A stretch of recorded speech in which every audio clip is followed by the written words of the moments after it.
जब तुम कहीं घूमने जाने वाले होते हो तो उससे 1-2 हफ्ते पहले ही तुम पूरा प्लान और स्ट्रैटेजी बनाना शुरू कर देते हो कि हाँ भाई मुझे वहाँ जाके यहाँ घूमना है, ये करना है, यहाँ इस जगह फोटो लेनी है, ये सामान रख के लेके जाना है, पूरा स्ट्रैटेजी तैयार करते हो।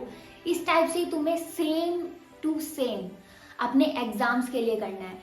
जो एग्जाम्स के बीच में गैप डेज होते हैं ना, उन गैप डेज के लिए भी पूरी स्ट्रैटेजी बना के चलनी है, ताकि कहीं से कहीं तक कोई दिक्कत ना आए, कोई चीज़ तुम्हारी छूटे ना, कोई चैप्टर तुम्हारा छूटे ना, तुम्हारी तैयारी में कोई कमी ना रह जाए। आज की वीडियो में मैं तुमको बताने वाली हूँ कि तुम्हें गैप डेज में पढ़ाई कैसे करनी है, अपना सिलेबस कंप्लीट कैसे करना है, पूरा रिवाइज कैसे करके जाना है, टाइम कैसे बचाना है, कौन सी चीज़ें तुम्हें नहीं करनी है, कौन सी चीज़ें तुम्हें करनी है, और सबसे एंड में बोनस टिप दूंगी, वो भी उस अकॉर्डिंग, उस पॉइंट ऑफ व्यू से जैसे तुम्हारा एग्जाम में जो टीचर होता है वो कॉपी चेक करता है कि उसको तुमसे क्या क्या चाहिए। वो टिप्स मैं तुमको पहले ही दे दूंगी ताकि तुम्हें कहीं से कहीं तक कोई दिक्कत ना आए। वो टिप्स सिर्फ वही दे सकता है जो खुद से एक टीचर हो, क्योंकि तुम्हें वो वही चीज बताएगा जो वहाँ जो तुम्हारी एग्जाम की कॉपी चेक करता है, उसे जो चीज चाहिए वही चीज तुम्हें यहाँ मिल जाएगी। मान लो आज 25 फेब है, तो अपना एग्जाम देने के बाद, सब कुछ खत्म कर लेने के बाद 2 बजे तक तुम घर आ गए अपना, और तुम्हारा जो अगला एग्जाम है वो है 28 फेब को।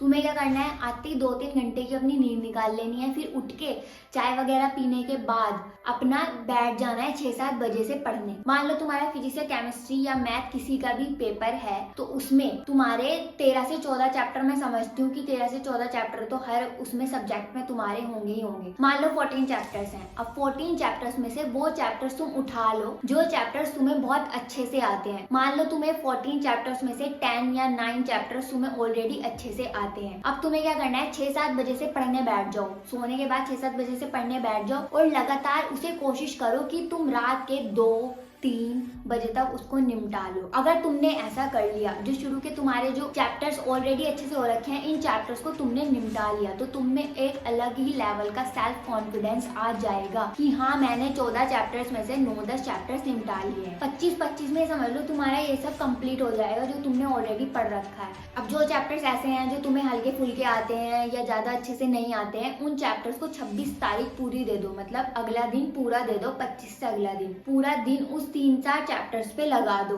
अब दिक्कत पता क्या आती है, अब दिक्कत यहाँ आती है जो तुम्हारे 3-4 चैप्टर्स रह गए हैं, उनमें से कहीं ना कहीं आके तुम किसी ना किसी टॉपिक पे अटक ही जाते हो। ये दिक्कत एक स्टूडेंट की नहीं है, ये दिक्कत बहुत सारे स्टूडेंट की है। हर एक स्टूडेंट की ये दिक्कत है, किसी ना किसी टॉपिक पे आकर अटक जाते हैं और उसी में ही हम उलझ जाते हैं और उसी में ही अपना बहुत सारा टाइम वेस्ट कर देते हैं, और फिर ऐसे करते हैं अरे यार इसको तो बाद में कर लेंगे। पर यार बाद का टाइम ही कहाँ है, अब जो करना है अभी करना है, बाद का तो टाइम ही नहीं है। अगर तुम्हें ऐसे टाइम पे कोई ऐसी चीज मिल जाए जो तुम्हारे हर एक टॉपिक या हर एक क्वेश्चन के आंसर का एक्सप्लेनेशन या सॉल्यूशन तुम्हें फटाफट तुरंत ही दे दे, तो कितनी बढ़िया बात होगी तुम्हारे लिए। तो इसलिए मैं तुमको एक बेहतरीन चीज बताने वाली हूँ, फिलो ऐप, जिसको तुम पढ़ते टाइम यूज करो और अपनी जो प्रॉब्लम्स है ना उनके सॉल्यूशन तुरंत मिनटों में पालो। बस तुम्हें क्या करना है, फिलो ऐप पे उस क्वेश्चन या उस टॉपिक का फोटो खींच के अपलोड करना है जिसका एक्सप्लेनेशन और सॉल्यूशन तुमको चाहिए, और 60 सेकंड के अंदर अंदर फिलो तुम्हें एक एक्सपर्ट ट्यूटर से कनेक्ट कर देगा और तुम उससे 1-on-1 अपनी सारी प्रॉब्लम्स के सॉल्यूशन पा सकते हो। और जब तक तुमको समझ नहीं आता है ना, अनलिमिटेड क्वेश्चंस कर सकते हो। तो मैं पर्सनली तुमको सजेस्ट कर रही हूँ, जाके डाउनलोड करो, लिंक तुमको डिस्क्रिप्शन में मिल जाएगा। जिस भी टॉपिक पे अटको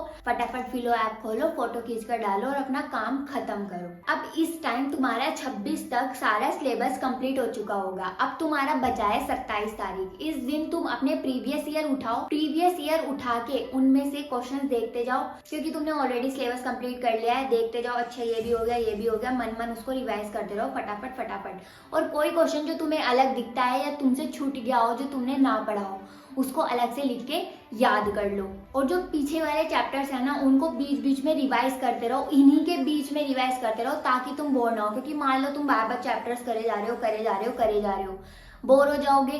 बीच में प्रीवियस ईयर भी उठा लो और बीच में अलग अलग चैप्टर्स भी पढ़ लो, पर वो तुम्हें सब अपने अकॉर्डिंग करना पड़ेगा, क्योंकि मुझे नहीं पता कि किसी कैपेसिटी कितनी है, कोई कितने टाइम तक पढ़ सकता है, कोई कितनी जल्दी बोर हो जाएगा चैप्टर से। और अब आते हैं अपनी बोनस टिप्स पर। Bonus tip, paper presentation. Paper presentation ऐसी करके आना ना, मतलब हीरे लगा के आना है तुम्हें कॉपी पे। राइटिंग जितनी साफ लिखोगे उतनी बढ़िया है, जितने टीचर को फायदा होगा पढ़ने में, उतने नंबर तुमको अच्छे मिलेंगे। कटिंग बिल्कुल नहीं करनी, ओवर राइटिंग बिल्कुल नहीं करनी, सुंदर सुंदर साफ साफ लिख के आना वहाँ पे, ठीक है। और टाइम मैनेज करके चलना कि मुझे इतने टाइम में ये वेरी शॉर्ट करने हैं, इतने टाइम में एमसीक्यू करने हैं, इतने टाइम में शॉर्ट क्वेश्चंस करने हैं, इतने टाइम में लॉन्ग क्वेश्चन करने हैं। ऐसा ना हो कि तुमने सारा टाइम शॉर्ट क्वेश्चन में ही दे दिया, लॉन्ग क्वेश्चन के लिए टाइम ही नहीं बचा। तो ऐसा भी नहीं करना है, पूरा मैनेज करके लेके चलना। 3 घंटे मुझे इतने टाइम में शॉर्ट क्वेश्चन करने हैं, इतने टाइम में लॉन्ग क्वेश्चन करने हैं। और सबसे लास्ट टिप और सबसे बेहतरीन भी है, कोई क्वेश्चन बाई चांस ऐसा भी फंस जाता है, 2-3 क्वेश्चन 4-5 क्वेश्चन की जिसमें हमें कुछ नहीं आ रहा होता, उसमें भी तुम्हें छोड़कर नहीं आना है। उससे रिलेटेड बना के साफ साफ सुंदर सुंदर लिख के आओ। अगर तुमने छोड़ दिया तो बिल्कुल टीचर तुम्हें नंबर नहीं देगा। अगर तुम लिख के आओगे तो तुम्हें नंबर मिलेंगे, लेकिन अगर तुम कुछ नहीं लिख के आए ना तो डबल जीरो ही घूमना है, ये समझ के चलना। कुछ भी ना आए ना, बना के उसको लिख के आओ। तो जाओ जाके पढ़ाई करो अपने गैप डेज में अच्छे से बैठ के, ठीक है।